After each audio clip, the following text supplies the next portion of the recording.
আজ গাইড এডুকেশনের নতুন একটা সাবজেক্ট নিয়ে আবার আলোচনা করব আপনাদের সামনে। আমি হীরক। তো আজকের যে বিষয়টা নিয়ে আলোচনা হবে সেটা হচ্ছে আর্টিকেল। এই আর্টিকেলটা খুবই গুরুত্বপূর্ণ একটা বিষয়, বিশেষ করে যারা চাকরি প্রার্থী আছো, যারা ছাত্রছাত্রী আছো, তাদের কাছে খুবই একটা গুরুত্বপূর্ণ বিষয় এটা। তো আজকে আর্টিকেলের সবিস্তারে আমি আলোচনা করব। আশা করি তোমাদের খুবই উপকৃত হবে তোমরা।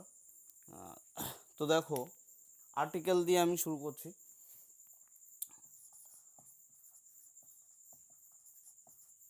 আর্টিকেল, তো দেখো আর্টিকেলকে আমরা যদি বলি আর্টিকেল কয় প্রকার, তো সাধারণ ভাষায় এখন দেখেছি, বিশেষ করে অনেক ছাত্রছাত্রী উত্তর আসে তাদের কাছ থেকে যে আর্টিকেল হচ্ছে তিনটে। এটা কিন্তু ভুল নয়। আর্টিকেলকে তিনটে ভাগে ভাগ করা যায়, এটা কিন্তু ভুল নয়। কিন্তু তার ভিতরেও যে ভাগটা, গ্রামারের যে ভাগটা করা আছে, সেটা হচ্ছে আর্টিকেলকে দুটি ভাগে ভাগ করা যায়। দেখে নাও তোমরা, আর্টিকেলকে দুটি ভাগে ভাগ করা যায়। সেটা হচ্ছে ইনডেফিনাইট, 2 নম্বর হচ্ছে ডেফিনাইট। এই দুটো ভাগে কিন্তু আর্টিকেলকে ভাগ করা যায়। তাহলে আমরা বলতে পারি আর্টিকেল হচ্ছে দুই প্রকার, ডেফিনাইট আর ইনডেফিনাইট। তো দেখো, এবার ইনডেফিনাইটে কি কি পড়ে আমরা প্রথমেই বললাম। সাধারণভাবে আমরা বলি কি, যে আর্টিকেল হচ্ছে তিনটে, এ অ্যান্ড দি, সবাই জানে। কিন্তু দেখো, এই এ অ্যান্ড আর দিটাকে, এই দুটো দিকে নিয়ে যাওয়া হয়, একটা ইনডেফিনাইট হচ্ছে ডেফিনাইট। তো ইনডেফিনাইটে হচ্ছে এ অ্যান, দেখে নাও, ইনডেফিনাইট হচ্ছে এ অ্যান, আর ডেফিনাইটে হচ্ছে দি। এটা কিন্তু মনে রাখবে। তো ইনডেফিনাইট হচ্ছে এ অ্যান, ডেফিনাইট হচ্ছে দি। এইবার আমি এ অ্যান এবং দির এই বিষয়টা সবিস্তারে আলোচনা করে দেব। দেখো, প্রথমত আমি আসবো এর ব্যবহার কি, এর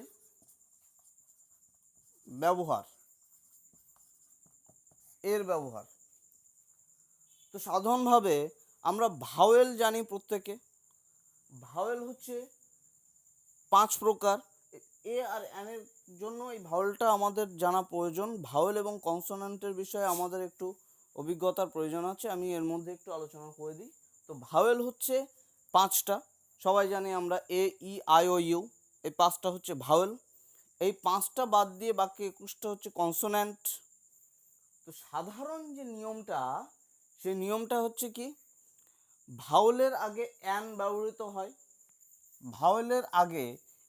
ব্যবহৃত হয়, কনসোনেন্টের আগে এ বসে। তাহলে কি হলো, ভাওয়েলের আগে অ্যান বসে, কনসোনেন্টের আগে এ বসে। ভাওয়েল, আমি একটা ছোট উদাহরণ দিয়ে দিই। এ বল, অ্যান, অ্যান্ট, এই হচ্ছে আমাদের সাধারণ নিয়ম। কি, বি এখানে কনসোনেন্ট, তার জন্য এ হয়েছে, আর এখানে এ হচ্ছে ভাওয়েল, তার জন্য এখানে অ্যান হয়েছে। তো সাধারণ আমাদের এই বিষয়টা, সেটা হচ্ছে সাধারণ নিয়ম, এ এবং অ্যান বসানো একটা জেনারেল নিয়ম। এইবার দেখো, আমি এর ব্যবহারে আসি, সেটা হচ্ছে আউট অফ রুল, অর্থাৎ যেটা ব্যতিক্রমী নিয়ম। এ বসার যেটা ব্যতিক্রমী নিয়ম, যেটা আমাদের ক্ষেত্রে খুবই প্রয়োজন। আমরা ছোট বাচ্চারা কিন্তু সাধারণ নিয়মটা অবলম্বন করে হয়ে যাচ্ছে কি, যে কনসোনেন্টের আগে এ বসে আর ভাওয়েলের আগে অ্যান বসে। এটা ছোট ক্লাসদের এই রুলটা অবলম্বন করলে হয়ে যাচ্ছে। কিন্তু যারা একটু উপরের ক্লাসে যাবে, বা চাকরির ক্ষেত্রে যেগুলো থাকে, তো এর ব্যবহার কিছু ব্যতিক্রমী মানে কি, এটা আউট অফ রুল, এই নিয়মের মধ্যে এটা আসে না। যে নিয়মটা বললাম ভাওয়েল এবং কনসোনেন্টের, এই নিয়মের ভিতরে এর ব্যবহার আসে না। তো এটা নিজস্ব একটা রুল আছে, নিয়ম আছে এগুলোর। আমি কিছু এক্সাম্পল লিখছি, তারপরে বুঝিয়ে বলবো।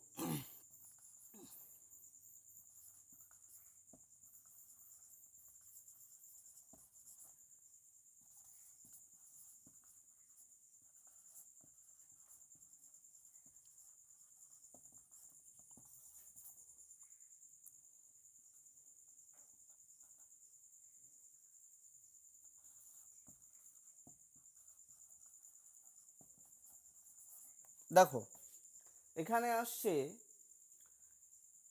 A unique book, a unique বুক। দেখো এইখানে বিষয়টা দেখো, ইউনিক। আমরা যদি প্রশ্ন করি যে দাদা এখানে তো ইউ আছে, ইউটা ভাওয়েল আছে, তাহলে ভাওয়েলের আগে আমাদের জেনারেল নিয়ম অনুযায়ী এখানে অ্যান বসা উচিত, কিন্তু আমাদের ইউ এর আগে এ বসেছে।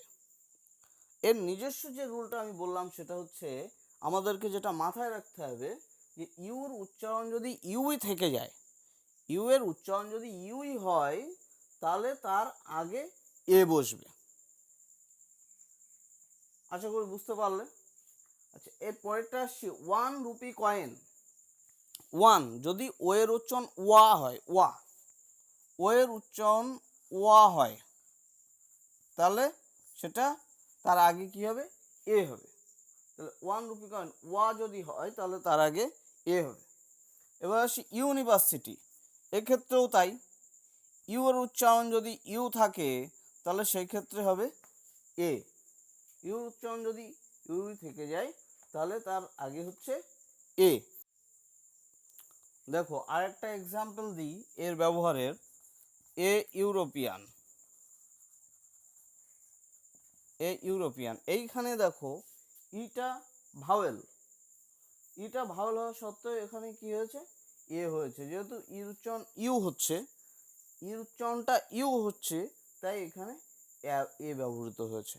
তো এই বেশ কিছু আমি এর ব্যতিক্রমী নিয়ম বুঝিয়ে বললাম, এগুলো একটু গুরুত্ব দেবে। আচ্ছা, এবারে আসি অ্যানের ব্যবহার। অ্যানেরও ব্যক্তিগত নিয়মের বেশ কিছু ব্যতিক্রমী উদাহরণ আমি দেব। হচ্ছে an honest man, an honest man. দেখো এইসের উচ্চারণ যেহেতু অ উচ্চারণ হচ্ছে, আমরা কিন্তু হনেস্ট বলি না, এইস ইজকাল টু হ হয়, কিন্তু সেক্ষেত্রে আমরা বলছি অনেস্ট, অর্থাৎ এইসের উচ্চারণটা অ হয়ে যাচ্ছে, ভাওয়েলের মতো উচ্চারণ আসছে, সে কারণে আমরা এর আগে অ্যান বসিয়েছি। তাহলে কি হলো, অ্যান অনেস্ট ম্যান, অ্যান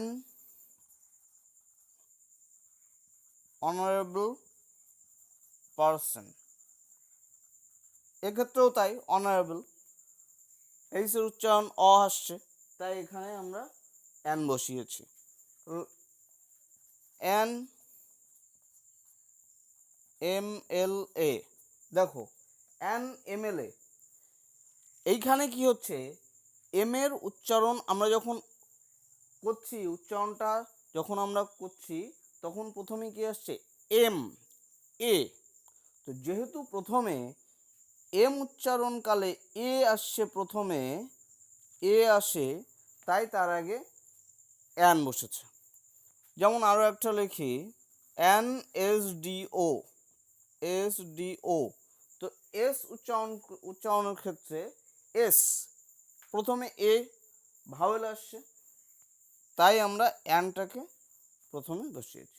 তো এস ডিও, তাহলে কী কী উদাহরণ, an honest man, an honourable man, an MLA, an SDO, এগুলো হচ্ছে অ্যানের ব্যবহার।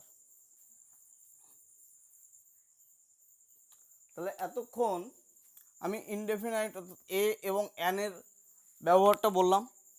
এবার আসি ডেফিনাইট অর্থাৎ দিয়ের ব্যবহার, দিয়ের ব্যবহার।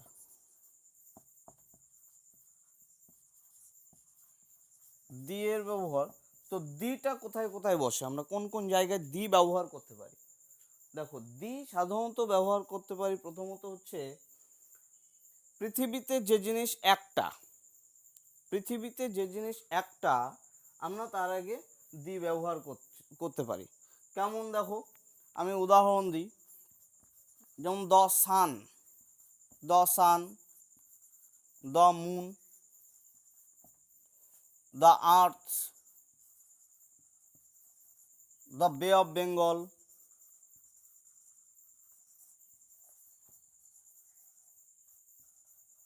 the Bay of Bengal, এগুলো হচ্ছে কি পৃথিবীতে একটা। দ্য হিমালয়া আমরা বলতে পারি, হিমালয়া, এগুলো হচ্ছে পৃথিবীতে একটা। সূর্য একটা, মুন, চাঁদ, আর্থ, বে অফ বেঙ্গল, বঙ্গোপসাগর, হিমালয়, এগুলো যেহেতু পৃথিবীতে একটা, তার আগে আমরা দি বসাতে পারি। দেখো দিয়ের ব্যবহার কিন্তু এখানেই শেষ না, দিয়ের আরও বেশ কিছু ব্যবহার আছে। সেটা হচ্ছে দ্বিতীয়ত হচ্ছে সুপারলেটিভ ডিগ্রি। সুপারলেটিভ ডিগ্রি তার আগে দি বসে। সুপারলেটিভ ডিগ্রি, সুপারলেটিভ ডিগ্রির আগে সবসময় দি বসে। সুপারলেটিভ ডিগ্রিতে দি বসে। যেমন উদাহরণস্বরূপ আমরা বলতে পারি Ram is the tallest boy in the class. Ram is the tallest boy in the class. তো রাম ক্লাসের সব থেকে লম্বা বালক। তো দেখো টলেস্ট বয় এটা হচ্ছে সুপারলেটিভ ডিগ্রিতে আছে, তার আগে দি বসেছে। এটা হচ্ছে দি বসার দ্বিতীয় নিয়ম। আচ্ছা, তৃতীয়ত আমরা কি বলতে পারি, কোনো বস্তু, ব্যক্তি বা স্থানকে নির্দিষ্ট করে বোঝালে, যদি কোনো কিছুকে নির্দিষ্ট করে বোঝায়, সেটা ব্যক্তি হতে পারে বা কোনো বস্তু হতে পারে, বা স্থানকে যদি নির্দিষ্ট করে বোঝানো হয়, তাহলে সেটা হয় তার আগে দি বসানো যায়।